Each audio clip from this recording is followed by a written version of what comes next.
So now हम पढ़ने वाले हैं अब मेथड्स टू फाइंड रिजल्टेंट।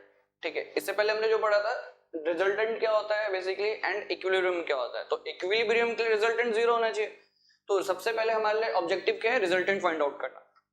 ठीक है, अब ध्यान रखना यहाँ पे रिजल्टेंट जो हम निकालने वाले जितने मेथड्स, अभी हम सिर्फ कंकरेंट फोर्स सिस्टम की बात करेंगे। ठीक है, कंकरेंट फोर्स सिस्टम, अभी हम जो भी बात करेंगे सिर्फ कंकरेंट फोर्स सिस्टम की बात करेंगे। ठीक है, नॉन कंकरेंट को हम अलग से डील करेंगे। ठीक है, तो ये कंकरेंट फोर्स सिस्टम की बात हो गई। अब कंकरेंट में भी सबसे पहला जो केस है वो है टू फोर्स सिस्टम। मतलब कंकरेंट तो है लेकिन कितने फोर्स इन्वॉल्व है, टू फोर्स। ठीक है, अब देखो इसमें जो सबसे पहला जो हमारा मेथड होता है वो है पैरेललोग्राम। जो फर्स्ट मेथड की बात करूं, पैरेललोग्राम, पैरेललोग्राम लॉ।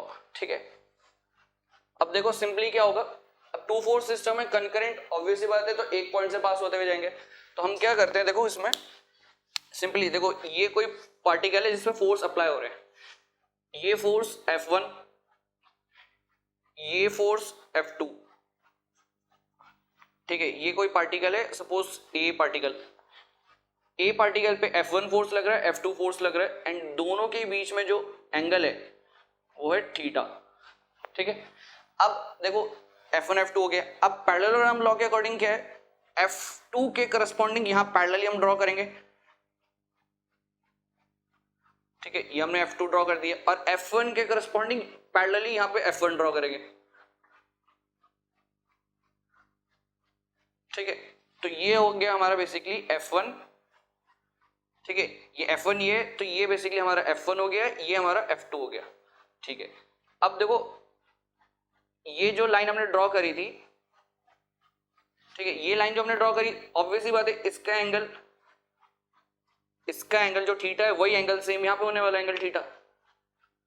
ठीक है, अब इसमें एक चीज आइडेंटिफाई करने की कोशिश करना कि F2 ये हमने पैरेलली ड्रॉ करा, तो F2 ये, तो F2 का जो वर्टिकल कंपोनेंट है वो क्या होगा, F2 sin थीटा। बेसिकली ये जो हो जाएगा हमारा F2 sin थीटा, एंड ये जो कंपोनेंट होगा हॉरिजॉन्टल वाला ये हो जाएगा F2 cos थीटा। ठीक है, ये हो गया। देखो इसमें हम ट्रायंगल को नाम दे देते सबसे पहले। ट्रायंगल हमारा क्या बनेगा, देखो ए बी एंड ये सी।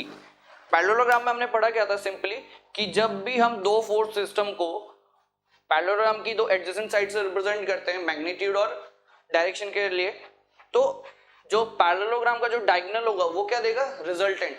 वो हमेशा क्या देगा, रिजल्टेंट। अब देखो रिजल्टेंट किससे कौन देने वाला है हमें, डायगोनल। तो ये हमने डायगोनल इसमें डायरेक्टली ड्रॉ कर दिया, डायगोनल R, और ये डायगोनल क्या है, रिजल्टेंट। ठीक है, अब ये तो हो गई ग्राफिकल मेथड की बात, बट एनालिटिकल तरीके से हम कैसे निकालेंगे। ग्राफिकल में तो सिंपली आप F1 ड्रॉ करो मैग्नीट्यूड, कुछ स्केल लेके आप भी स्केल मान सकते हो कि 1 सेंटीमीटर मतलब 10 न्यूटन फोर्स, स्केल अज्यूम करा, F1 एंड F2 ड्रॉ कर लिया हमने। ग्राफिकली जब आप पैरेललोग्राम ड्रॉ करोगे तो डायगोनल की जो मैग्नीट्यूड होगा, मैग्नीट्यूड मतलब बेसिकली उसका जो डिस्टेंस है, वहां से आप सॉल्व कर सकते हो। बट हमें कौन सा मेथड देखना है, एनालिटिकल मेथड, जो डायरेक्टली हम फॉर्मूला अप्लाई करें और डायरेक्टली वैल्यू पता चल जाए। ठीक है, अब देखो ये बेसिकली ज्योमेट्री बन रही है हमारे पास, ट्रायंगल ABC। तो ट्रायंगल ABC में R क्या है, हाइपोटेन्यूज, ये परपेंडिकुलर, एंड ये हमारा हॉरिजॉन्टल। तो डायरेक्टली हम पाइथागोरस थ्योरम लगाएंगे ट्रायंगल ABC में। तो देखो इन ट्रायंगल ABC में डायरेक्टली लिख सकता हूं R स्क्वायर, पाइथागोरस थ्योरम लगा के क्या होगा, ये क्या हमारा हाइपोटेन्यूज, परपेंडिकुलर क्या है, F2 sin थीटा का square plus F1 plus F2 cos theta, क्योंकि पूरा का पूरा ये है हमारे पास हॉरिजॉन्टल, एंड इसकी वैल्यू क्या है, F1 plus F2 cos theta. ठीक है, ये हमारा हॉरिजॉन्टल है। तो प्लस में हम क्या लिखेंगे, F1 plus F2 cos theta का स्क्वायर। तो ये अकॉर्डिंग टू पाइथागोरस थ्योरम हो गया। अब अगर इसको हम फर्दर सॉल्व करेंगे तो क्या आएगा यहाँ पे, देखो R square is equal to F2 sin theta का होल स्क्वायर है, वहां पे a प्लस बी का स्क्वायर है। ठीक है, इसको अलग से a प्लस बी का स्क्वायर ओपन करते हैं, f2 square sine square theta plus f1 square plus f2 square cos square theta plus 2f1 f2 cos theta.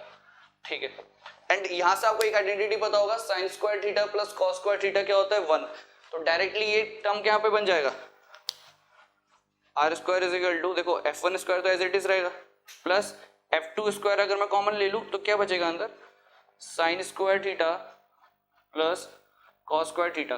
ठीक है, प्लस ये एज इट इज रहेगा 2f1 f2 कॉस थीटा। ठीक है, तो sine square plus cos square theta identity हमें पता है वैल्यू 1 होती है, तो डायरेक्टली हमारे पास जो फॉर्मूला है R square is equal to f1 square plus f2 square plus 2f1 f2 cos theta. ठीक है, तो यहाँ से अगर हम स्क्वायर अंडर रूट लेंगे तो क्या बनेगा ये f1 square plus f2 square plus 2f1 f2 into cos theta. ठीक है, तो ये आपको डायरेक्टली फॉर्मूला याद होना चाहिए, ये फॉर्मूला आपको डायरेक्टली याद होना चाहिए। एंड इसमें इंपॉर्टेंट ये है कि थीटा क्या है, थीटा ध्यान रखना हमेशा, theta is the angle between the two forces, theta is the angle between the two forces. यहाँ पे जो थीटा है ये क्या है, angle between two forces. Okay, तो ये डायरेक्टली आप फॉर्मूला अप्लाई कर सकते हो, कब, कंडीशन क्या है, जब टू फोर्स सिस्टम हो, और वो भी टू फोर्स सिस्टम कौन सा, कंकरेंट वाला। तो अगर आपको कंडीशन ध्यान है तो आप डायरेक्टली फॉर्मूला अप्लाई कर सकते हो। तो फॉर्मूला अप्लाई करने से पहले इंपॉर्टेंट है कंडीशंस को आइडेंटिफाई कर लिया जाए ताकि आपका आंसर गलत ना है। सिंपल, क्योंकि जनरली हमें ये फॉर्मूला डायरेक्टली याद रहता है बट इंपॉर्टेंट क्या है, कंडीशन याद नहीं रहती है। कंडीशंस क्या है कि सबसे पहला टू फोर्स सिस्टम के लिए एप्लीकेबल है। ठीक, second one is the concurrent force system, जब फोर्सेस एक पर्टिकुलर पॉइंट पे अप्लाई हो रहे हों तभी आप इसको अप्लाई कर सकते हो, अदरवाइज बिल्कुल आप अप्लाई नहीं कर सकते हो। ठीक है, तो कंकरेंट फोर्स सिस्टम के लिए ही एप्लीकेबल है। ठीक है, अब इसमें देखो फर्दर इसको हम और क्लासिफाई कैसे कर सकते हैं, depending upon the angle theta, इसको हम और रिजल्टेंट को और चेक कर सकते हैं कि रिजल्टेंट की वैल्यू क्या क्या होने वाली है। अब सपोज अगर मैं एंगल थीटा की बात करूं, सपोज मैं यहाँ पे कंडीशंस लेता हूँ डिफरेंट केसेस। ठीक है, डिफरेंट केसेस अगर मैं कंसीडर करूं तो फर्स्ट केस अगर मैं कंसीडर कर रहा हूं कि व्हेन एंगल थीटा इज 0, अगर एंगल थीटा 0 होगा तो ये cos थीटा की वैल्यू cos 0 इज 1, तो ये बेसिकली क्या हो जाएगा f1 square plus f2 square plus 2f1 f2 cos 0 1। तो बेसिकली एक आइडेंटिटी बन रही है ना, a square plus b square plus 2ab, तो डायरेक्टली एक आइडेंटिटी बन जाएगी यहाँ से, और रिजल्टेंट की वैल्यू क्या आएगी under root f1 plus f2 का स्क्वायर। ठीक है, तो स्क्वायर होगा तो फॉर्मूला क्या हो जाएगा यहाँ पे r is equal to f1 plus f2। ठीक, डायरेक्टली आप ऐड कर सकते हो, कब, जब एंगल थीटा 0, ध्यान रखना जब एंगल थीटा 0। अब दूसरा केस अगर मैं कंसीडर करूं व्हेन थीटा इज 90 डिग्री। ठीक है, थीटा 90 डिग्री मतलब अब f1 ऐसे है और f2 बिल्कुल परपेंडिकुलर है f1 के। ठीक, तो थीटा 90 होने पे cos 90 की वैल्यू क्या होगी 0। ठीक है, ये हमें पता है, तो ये चीज 0, तो ये टर्म पूरा का पूरा 0 हो जाएगा, तो बचेगा क्या सिर्फ r under root f1 square plus f2 square. ठीक है, डायरेक्टली ये टर्म बचेगा अपने पास। ठीक है, वो आपको ऑब्वियसली बात पता भी है, देखो सपोज जैसे अगर ये f1 फोर्स होता है, ये f2 फोर्स होता है, तो इसका रिजल्टेंट जो r होता है वो क्या होता है under root f1 square plus f2 square. ठीक है, ये हो गया। अब देखो इसमें इंपॉर्टेंट क्या है, ये हो गया हमने थीटा 0 डिग्री 90 डिग्री में पढ़ चुके हैं। अब थर्ड केस होगा 180 डिग्री वाला, when theta is equal to 180 degree. ठीक है, अब थीटा 180 डिग्री का मतलब क्या है, बेसिकली वो एकदम रिवर्स है उसके। अभी तक तो थीटा था कुछ वैल्यू, फिर हमने 90 एज्यूम करा, 0 90 फिर देन 180 हम एज्यूम कर रहे हैं, तो 180 पे कॉस की वैल्यू क्या हो जाएगी, कॉस की वैल्यू अगेन 1 होगी but with the negative sign, क्योंकि cos 0 आपका 1 होता है और cos 180 आपका -1 होता है। ठीक है, cos 0 1 और cos 180 -1, तो -1 अगेन यहाँ पे होगा, तो अगेन एक और आइडेंटिटी बनती है, कौन सी, a square plus b square minus 2ab, a minus b का होल स्क्वायर। तो डायरेक्टली सॉल्व करोगे तो आर की वैल्यू क्या आ जाएगी, यहां से आर की वैल्यू आ जाएगी F1 माइनस F2। ठीक है, डायरेक्टली मैंने वहां वैल्यूज लिख दी F1 माइनस F2, क्योंकि ये क्या होगा, इसका स्क्वायर अंडर रूट में, और जब सॉल्व करोगे फाइनली आंसर क्या आएगा, R is equal to F1 minus F2। तो बेसिकली ये हमारे पास तीन केसेस है, जब angle theta 0, then second 90 degree, then third 180 degree. तो हमें ये डायरेक्टली फॉर्मूला याद है तो हम ये केस भी खुद ब खुद आइडेंटिफाई कर सकते हैं, उसमें अलग से हमें याद करने की जरूरत नहीं है। बट इंपॉर्टेंट ये है कि ये फॉर्मूला एप्लीकेबल कब होगा, कंकरेंट फोर्स सिस्टम के लिए, और जब दो फोर्सेस की बात हो रही हो, ठीक है, जब दोनों फोर्स एक पर्टिकुलर पॉइंट पे अप्लाई हो रहे होंगे, तभी आप ये फोर्स जो फॉर्मूला है रिजल्टेंट का, तभी आप अप्लाई कर सकते हो, अदरवाइज नहीं कर सकते हो। अब इसमें हमें जो सेकंड चीज फाइंड आउट करनी है वो है inclination of resultant force with respect to this F1 force. So देखो, इसमें एंगल हमने अल्फा लिख लिया पहले, अब एंगल अल्फा की वैल्यू हमें निकालनी है इस ट्रायंगल की हेल्प से। ट्रायंगल कौन सा है, ABC, जो हमने इससे पहले कंसीडर किया। अब देखो डायरेक्टली अगर मैं ट्रायंगल में देखूं तो tan अल्फा में क्या बोल सकता हूं, परपेंडिकुलर अपॉन बेस, तो डायरेक्टली tan अल्फा की वैल्यू क्या आएगी, परपेंडिकुलर क्या है, F2 sin थीटा,